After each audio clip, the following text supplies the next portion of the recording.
alaikum viewers. We are here at Ramadan Festival 2012, and as you can see, I've got the original London Olympics torch in my hand. Here in East London, I'm losing my voice. This torch belongs to Mr. Muaz Khan, who's represented Pakistani community and Muslim community here in London and in Manchester.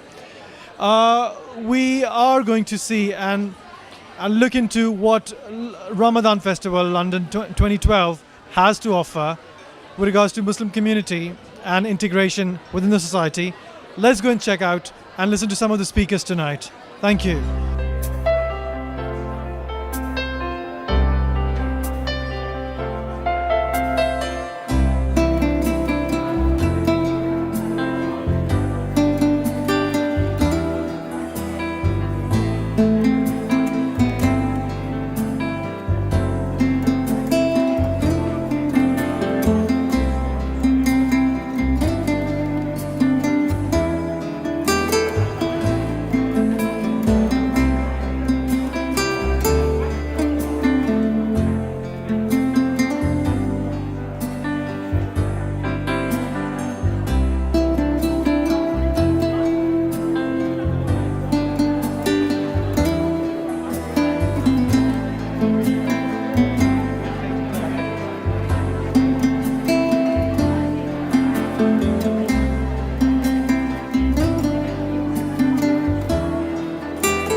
Thanking you all for coming and joining us at the launch of the Ramadan Festival. My name is Asim Sadiq and I'm one of the coordinators of the Ramadan Festival.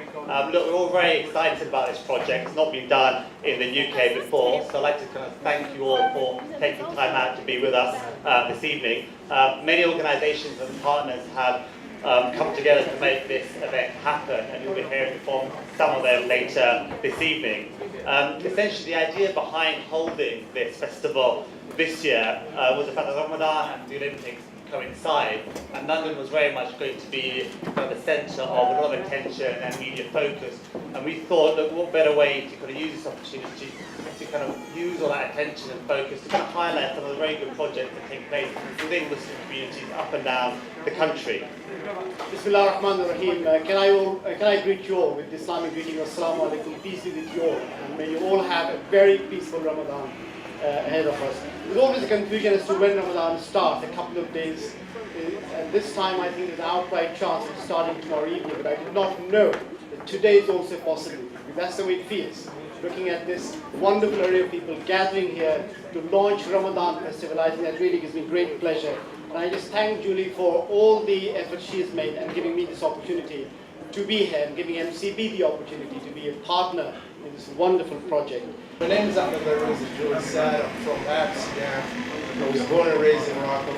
And I met Julie during a Lambeth Palace conference, which was an interfaith conference. It was organized by GDC in Paris. And we came to the idea to organize something in London because I did Ramadan Festival in Holland in 2005. One thing which is very important in the Ramadan Festival all the time, and I have to explain, is that I was inspired by Christian families in the United States. I was there having a dinner with them. I was invited home, and they didn't want to pray. They didn't want to serve alcohol. And I thought I don't know. I thought we have a Muslim house with other non-Muslims, so we have to respect them. That was for me the top respect I ever had from a family. So when I went back home, and you know Holland, we have at the moment one of the first racist governments, I think, in Europe. There was a gap between Muslims and non-Muslims, and I thought there is only one way to bring the Muslims and non-Muslims together. That's Ramadan. We have 1 month to do that. And I know, as a Moroccan, as a Muslim, I know it's very easy for me to invite a lot of people in my house for 30 days, then invite them for a dinner, for Christmas dinner or any other day, because there's food every day. And this is, for me, one single moment to think about a huge festival. Just to give you some statistics, we started in 2005, and we started with 9 cities. 2006, 18 cities.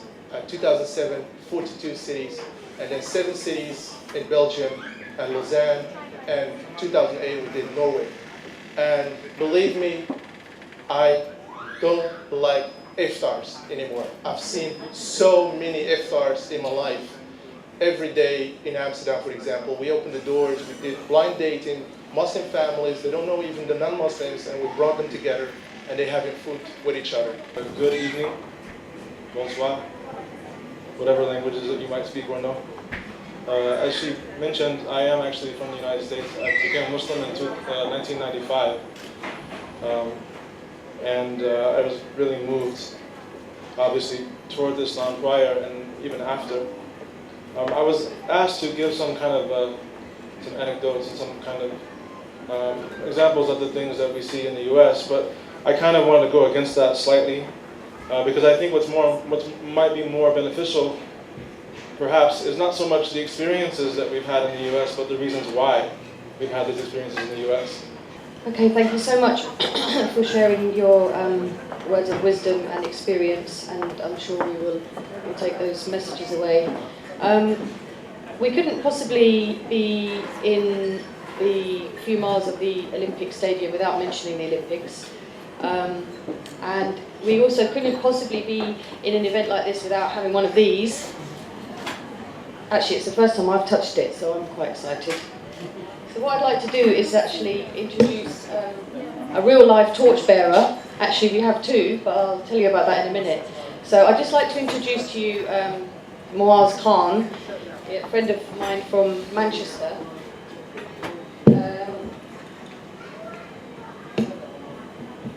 A couple of weeks ago, had the privilege of carrying one of these, or this actual torch, through his street in Manchester. So I just wanted to hand it over to Muaz to say a few words about that. Assalamu alaikum, ladies and gentlemen, brothers and sisters. Firstly, I just want to say thank you to Julie Siddiqui for inviting me today. I've known Julie for many years, and it's a pleasure that she thought of me. It's nice also to see so many friendly faces in the audience. I recognize some good friends here and there. I haven't actually prepared anything as such. I was just scribbling away over there, so if I take a moment to gather my thoughts or if I stutter, please just bear with me. By a show of hands, just quickly, can I ask how many of you have seen the movie Cool Runnings? Okay, so alhamdulillah, a lot of people have seen it now. At the end of Cool Runnings, there's a really, heartwarming moment where the kind of sled flips over, and one of the main characters in it says, "I can't stop like this, I have to finish the race." And this man and his team carried the sled across the finish line. And the reason they did that is because the ideals of the Olympics and the ideals of what they represented was so important to them. Now, if we take that back to reality, for those of you that remember the Olympics in '94, I believe it was, there was an athlete called Derek Redmond who injured his hamstring. But because the Olympics meant so much to him, he finished the race, and his father came down from the stands and helped him across the finish line. So through the pain and through the agony, he still went across that line because that's what it meant to him. The torchbearers, the motto that they've gone with is it's the moment to shine. So they've kind of chosen people, I think, mostly people who are generally, they don't get that recognition. And I quite like watching the torch relay at the moment, and I don't know if you guys have been watching it on, probably online actually, on the BBC website. And although you see people just, carrying the torch, what's more interesting I've found is the little blurb that you get on the side, and you get quite inspiring stories about why they're actually carrying the torch. I was quite lucky as well recently, as part of the media release for the torchbearers. So basically my face has been on the London 2012 website for like months now, which is really embarrassing. But there was a lady, she was 99 at the time, and she's going to be 100 years old when she carries the torch, which is really amazing. And she basically does keep fit classes for, believe it or not, the over 80s, so something quite. Good evening. I'm just going to take literally a couple of minutes to share with you quite an innovative project that the Islamic Society of Britain is doing for the very first time this year. Ramadan, as Qasim reminded us, is kind of twinned with charity. They go together really, really well, and the Muslim community knows it. During the month of Ramadan, lots and lots of charities encourage Muslims to give more than they would during the rest of the year. And this year, the Islamic Society of Britain, instead of raising money just for itself, is actually partnering with 4 mainstream charities: the Children's Society, The Big Issue, Macmillan Cancer Support, and the Prince's Trust. I googled Jews and Ramadan for a laugh.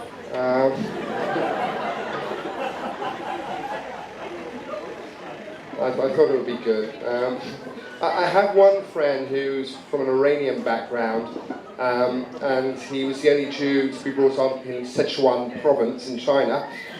He does Ramadan, but then I think if I was the only Iranian Jew living in Sichuan province, I'd probably do Ramadan and Christmas as well, to be honest with you. There's a saying that, I think it's from the Quran, that it says, fasting has been written down upon you, it's your obligation, as it has been those before you. Most of the commentary around that is that those before you may have been the Jews living in Medina, which is a good probability. And there's a discussion, I think the Jews have gotten on this on the internet. Are they talking about Yom Kippur, the Day of Atonement, or are they talking about Tisha B'Av, which actually happens in 2 weeks' time? The beard here, people ask me, why are you wearing a beard this week? Last time I saw you, you didn't wear a beard. But we have periods of semi-mourning throughout the year, so I do this sort of goatee job as a nod and a wink. But we're in a period of national semi-mourning. And thinking about this, and also the month ahead, which is, we have a month of reflection, and then we have a 25-hour fast.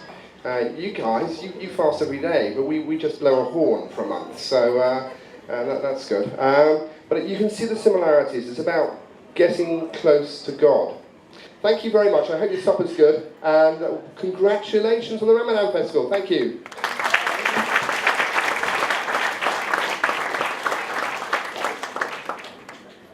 Assalamu alaikum everybody, my name is Julie Siddiqui and I'm the coordinator for the Ramadan Festival this year in the UK.